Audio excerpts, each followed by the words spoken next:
কয়েকটি আয়াত তেলাওয়াত করেছি। অল্প সময় কিছু কথা উক্ত আয়াতগুলোকে সামনে রেখে আপনাদের সামনে মুযাকারা করার চেষ্টা করবো। আমার তৌফিক ইল্লা বিল্লাহ। আল্লাহ রাব্বুল আলামিন আমাকে আল্লাহর কথা, নবীর কথাগুলো আমলের নিয়তে সহিভাবে বলার তৌফিক দান করুন। সকলে বলি আমিন আমিন। আল্লাহ এবং নবীর কথাগুলো শুনে সকলকে মেনে নিয়ে আমল করার তৌফিক দান করুন, বলি আমিন। আল্লাহ তাআলা এই দুনিয়ার জমিনে আমাদেরকে ছাড়াও আরো অনেক মাখলুককে সৃষ্টি করেছে। সেই মাখলুকের সংখ্যা কত, এই বিষয়ে মুফাসসিরিনে কেরামের মাঝে মতভেদ আছে। কেউ কেউ লিখেছেন আল্লাহ তাআলা মানুষকে ছাড়াও আরো 18,000 মাখলুকাতকে সৃষ্টি করেছে। কেউ কেউ লিখেছেন আল্লাহ তাআলা মানুষকে ছাড়াও 80,000 মাখলুকাতকে সৃষ্টি করেছে। হযরতে কাব বিন আহবার রাহমাতুল্লাহি আলাইহি লিখেছেন আল্লাহর সৃষ্টির সংখ্যাকে 18,000 80,000-এ সীমাবদ্ধ না করে এভাবে বলা উচিত যে আল্লাহ অগণিত অসংখ্য মাখলুকাতকে সৃষ্টি করেছে। সেই অগণিত মাখলুকাতের মাঝে যেমন জিন জাতি আছে, সেই অগণিত মাখলুকাতের মাঝে মালাইকা ফেরেশতা আছে।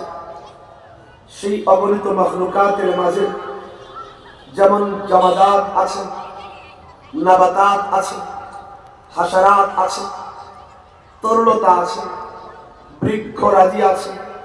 সেই অগণিত মাখলুকাতের মাঝে শামস কমর আছে, সাজার হাজার আছে, বাহার নাহার আছে। এই যে অগণিত অসংখ্য আল্লাহ মাখলুক বানাইলেন, এর মাঝে আল্লাহ আমাকে আপনাকে সৃষ্টি করে, মানুষকে সৃষ্টি করে গোটা মাখলুকাতের সরদার, নেতা বানিয়ে দিয়েছে। মানুষ গোটা সৃষ্টি জগতের নেতা, আর পুরা দুনিয়া হলো মানুষের কর্মী। আল্লাহ সারা দুনিয়াকে মানুষের খেদমতের জন্য বানিয়েছেন।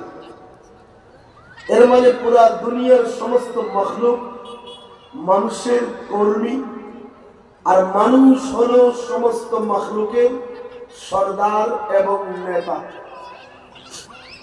আমাদের সমাজের কিছু মানুষ বলে যে আমাকে চেনো মিয়া, আমি নেতা। জিজ্ঞেস করি কোন জায়গার নেতা? আমি ওয়ার্ডের নেতা। তুমি কিসের নেতা? আমি তো ইউনিয়নের নেতা। তুমি কিসের নেতা? আমি তো একটা উপজেলার নেতা। তুমি কিসের নেতা? আমি একটা সংসদীয় আসনের নেতা। তুমি কিসের নেতা?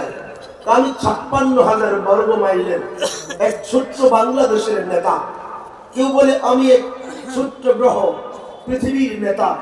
আল্লাহ বলেন না বান্দা, ছোট্ট ওয়ার্ড নয়, ছোট্ট ইউনিয়ন নয়, ছোট্ট সংসদীয় আসন নয়, ছোট্ট এক বাংলাদেশ নয়, ছোট্ট এক গ্রহ পৃথিবী নয়, বরং বান্দা আমি তোমাকে গোটা সৃষ্টি জগতের নেতা বানিয়ে দিয়েছি।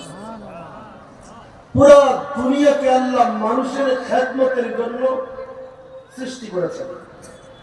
আল্লাহ বলেন হুয়াল্লাযী খালাকা লাকুম মা ফিল আরদি জামিআ। আল্লাহ বলেন বান্দা, এই জমিনের উপরে যা আছে এই সব। এর মানে প্রতিদিন পূর্ব দিগন্ত থেকে সূর্য ওঠে, তো আমাদের জন্য পশ্চিম দিগন্তে সন্ধ্যায় সূর্য অস্তমিত হয়, তো আমাদের জন্য রাতে চাঁদ উঠে, তো আমাদের জন্য গ্রহ নক্ষত্র উঠে, তো আমাদের জন্য জমিনের নিচ থেকে ফুল ফল গজায়, তো আমাদের জন্য নদী নালা খাল বিল, তা আমাদের জন্য হাজার হাজার, তো আমাদের জন্য নাবাতাত, আমাদের জন্য হাশারাত, তো আমাদের জন্য আল্লাহ বলেন হুয়াল্লাযী খালাকা লাকুম মা ফিল আরদি জামিআ। বান্দা, এই জমিনের উপরে যা কিছু আছে সব কিছু আমি আল্লাহ শুধু তোমার জন্য বানিয়েছি। গোড়া হবে তো সুবহানাল্লাহ বলেন, সুবহানাল্লাহ বলে গোড়া হবে তখন তো নাউযুবিল্লাহ, নাউযুবিল্লাহ, হুজুর এত খারাপ কথা বলছে, নাউযুবিল্লাহ, নাউযুবিল্লাহ, আরে করনা সুবহানাল্লাহ, সুবহানাল্লাহ। আমার এমনি গলা দিয়ে আওয়াজ বেরো না, তাও বসাইছে জোর করে। এই কথা বলার চেষ্টা করতে পারলে হা হো করলে তাহলে একটু গাড়ি স্টার্ট হবে, স্টার্ট দিতে হবে। তো বলতে সুবহানাল্লাহ, সুবহানাল্লাহ, আলহামদুলিল্লাহ, আলহামদুলিল্লাহ, আল্লাহু আকবার। আল্লাহু আকবার। আল্লাহ বলেন বান্দা, এই গোটা সৃষ্টি জগৎ আমি শুধু তোমার জন্য বানিয়েছি। হ্যাঁ, আল্লাহ আমাদের জন্য বানিয়েছে। এই জন্যই তো একটা গরু নিজের সন্তানকে দুধ না দিয়া আমাদের শরীরের ক্যালসিয়াম বাড়াইতে নিজের স্তরের দুধটা হাদিয়া দিয়ে দেয়। গরু যদি না চাইতো জীবনও গরুর দুধ আপনি দহন করতে পারবেন না। একটা গাছ নিজের বুকটা ফেলে দিয়ে কাঁঠাল বের করে দেয় শুধু আমাদের জন্য। বলেন না কার জন্য? আমাদের জন্য। তো পুরা দুনিয়া আল্লাহ আমাদের জন্য বানিয়েছেন। এর মানে গোটা সৃষ্টি জগতের নেতা আল্লাহ মানুষকে বানিয়েছেন, মানুষকে নেতা বানিয়েছেন, পুরা দুনিয়াকে মানুষের খাদেম বানিয়েছেন। দেখেন না, একটা ছোট্ট মানুষ এত বড় এক বিশাল বপুওয়ালা হাতি, হাতি যদি সাইজ মতো একখান থাবা মারে তা আমরা স্যাপড়াই।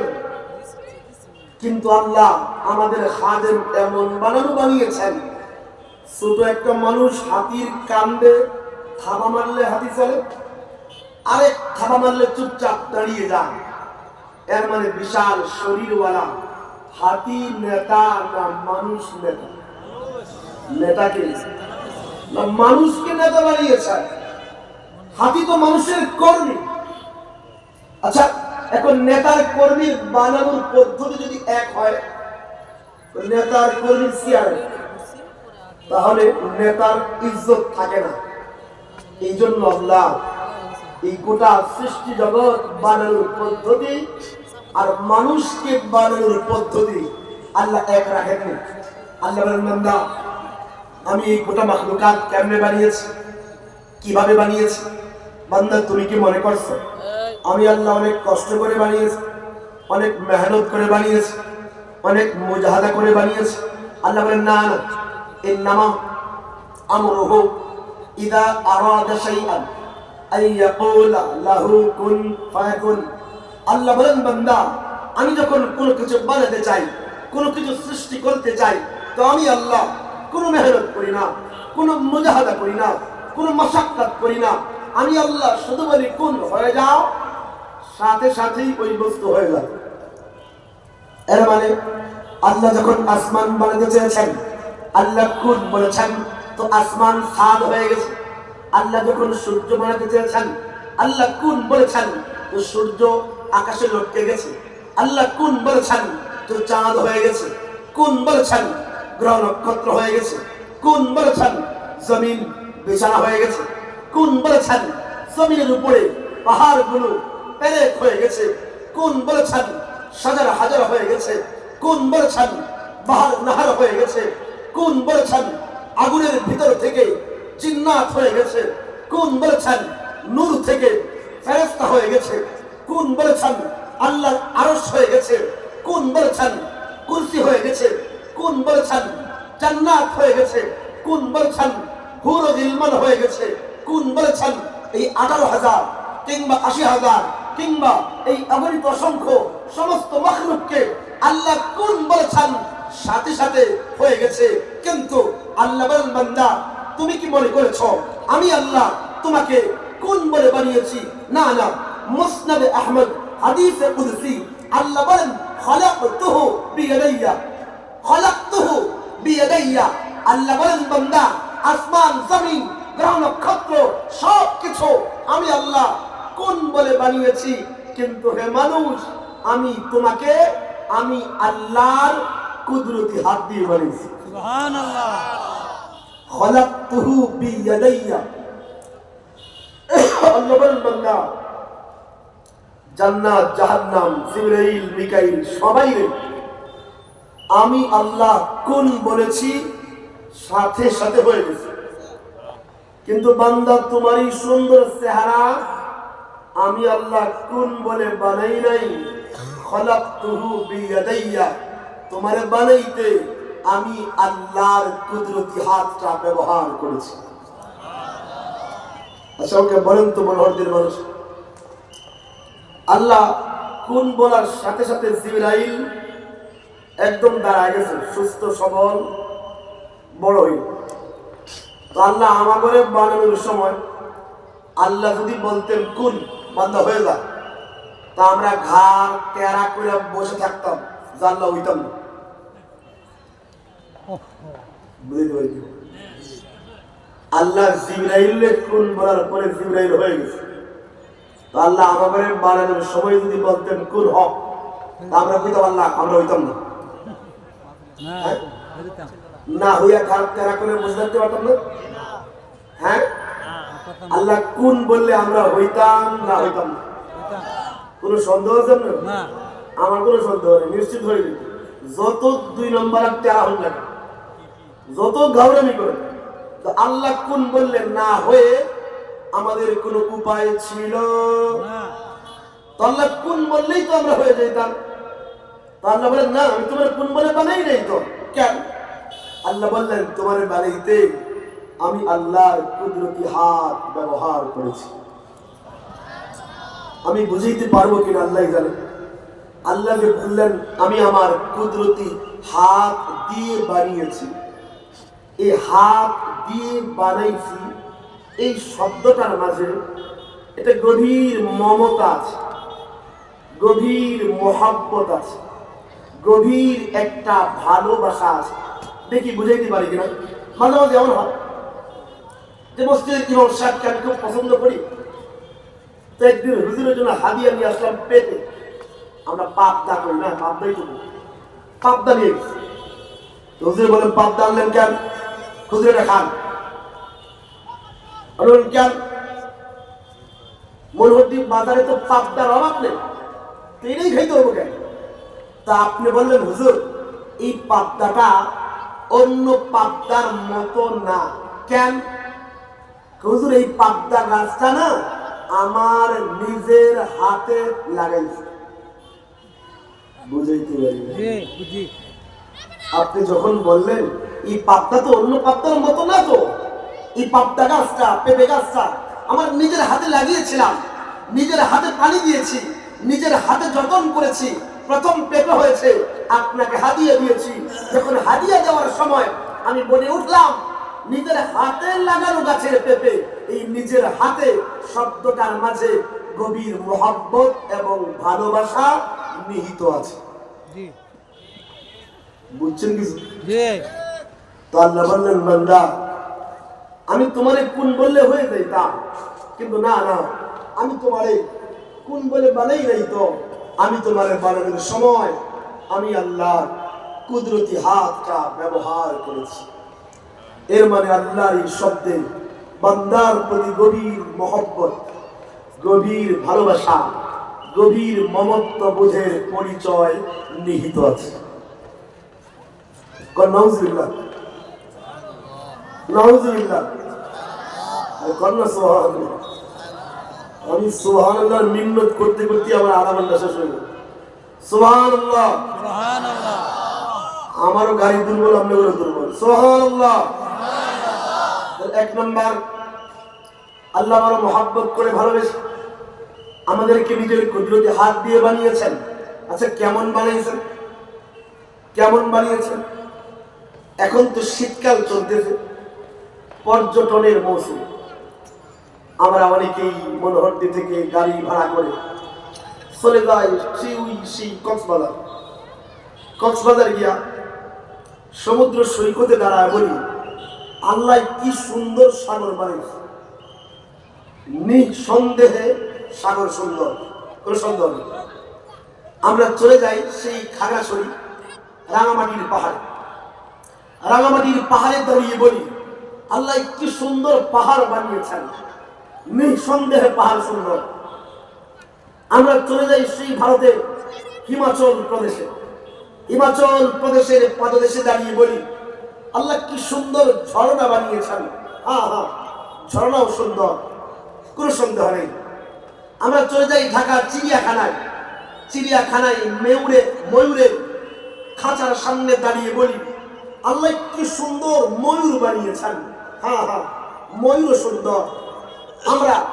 আমরা অ্যাকুরিয়ামের মাঝে নানা রং বেরঙের মাছ রাখি আর বলি আল্লাহ কি সুন্দর মাছ বানাইছে। হ্যাঁ হ্যাঁ, মাছও সুন্দর। ভালো করে বুঝেন, আল্লাহ 18,000 কিংবা 80,000 কিংবা এই অগণিত অসংখ্য মাখলুক যে বানাইছেন, এই মাখলুকের মধ্যে অনেকগুলো চমৎকার সুন্দর সুন্দর সৃষ্টি আল্লাহ অবশ্যই বানিয়েছেন, অবশ্যই বানিয়েছেন। কিন্তু এবার আমি একটা কসম খাবো, কসম। জীবনও আমার এই কসমের কাফারা দেওয়া লাগবে না। আমি একটা কসম দিয়ে বলি আল্লাহ বিল্লাহ তাল্লাহ, আল্লাহর কসম, আল্লাহর কসম, আল্লাহর কসম।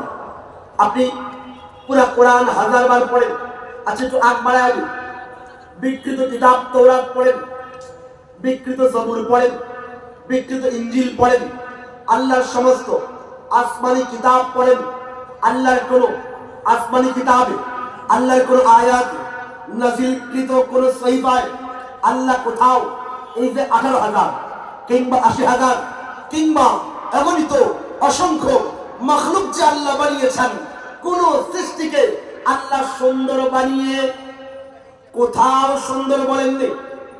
না না, আল্লাহ সুন্দর তো বানাইছেন, কিন্তু কোন সৃষ্টিকে সুন্দর বানানোর পরে আল্লাহ কোথাও সেই সৃষ্টিগুলোকে সুন্দর বলেন নাই।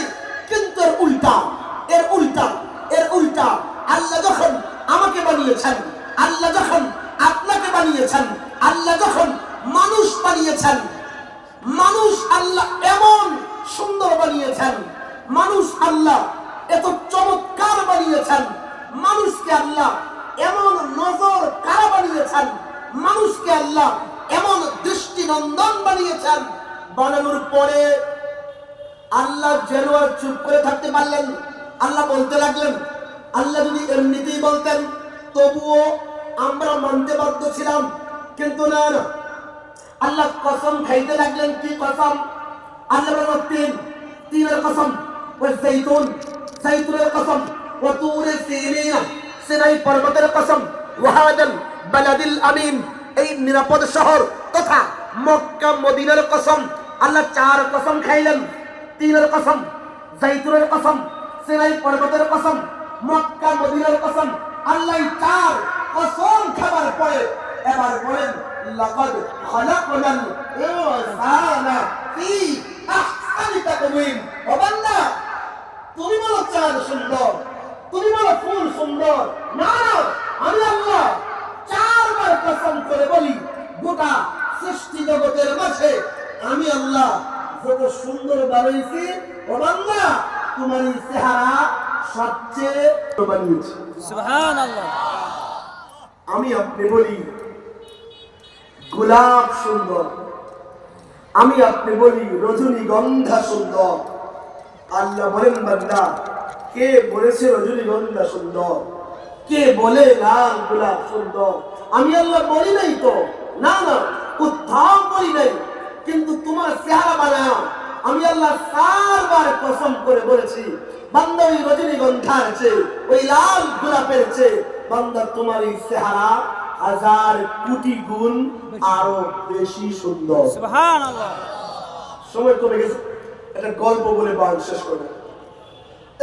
তাফসীর ইবনে কাসীরের সংক্ষিপ্ত আকারে এবং অন্যান্য কিতাবে সবিস্তারে আব্বাসী খলিফাদের সময়ে এক মন্ত্রীর ঘটনা আছে। এক মন্ত্রী সাহেব রাতের বেলা তারা বাড়ির ছাদে দাঁড়িয়ে আছে। তো বাড়ির ছাদে তার নিজের বউকে নিয়ে দাঁড়িয়েছিল। কাকে নিয়ে? বউ তো ছিলেন না, বউ ছিলেন না, ছিলেন ওয়াইফ ছিলেন। ওয়াইফ ছিলেন বসা আপনার নাসির ডেমোক্রেসি ঠিক। এখন তো আজিব জমানা আসছে। আমরা আগের মানুষটা ব্যাকডেটেড খ্যাত আনকালচার আনস্মার্ট, আমরা তো কিছু বুঝি না। 4-5 বছরের বাচ্চা রাস্তায় একটু ধাক্কা লাগলে হুজুর এক্সকিউজ মি, হ্যাঁ কি করে একটু বুঝি। তো ওয়াইফ তো বুঝছেন বাংলাটা না, ওয়াইফ বাংলা না, বাংলা কোনটা? বউ বাংলা না ওয়াইফ বাংলা? কোনটা কোনটা? বউ বাংলা। মাশাআল্লাহ, ঠিক আছে। আচ্ছা, তো বেচারা মন্ত্রী সাহেব বাড়ির ছাদে দাঁড়িয়ে আছে বউকে নিয়ে। কাকে নিয়ে? বউ নিয়ে দাঁড়িয়ে আছে। তো রাতের বেলা বউ নিয়ে ছাদে দাঁড়িয়ে আছে। তো দেখে আকাশে খুব সুন্দর পূর্ণিমা চাঁদ উঠেছে। তো আকাশে যখন পূর্ণিমা চাঁদ উঠে দেখতে সুন্দর লাগে। তো মন্ত্রী সাহেব নিজের বউয়ের সাথে দাঁড়িয়ে দাঁড়িয়ে একটু রোমান্টিক মোড়ে মহব্বতের আতিশয্যে বউকে বলতেছে, বউ চাঁদের আলোতে তোমার চেহারাটা কি এমন সুন্দর লাগতেছে।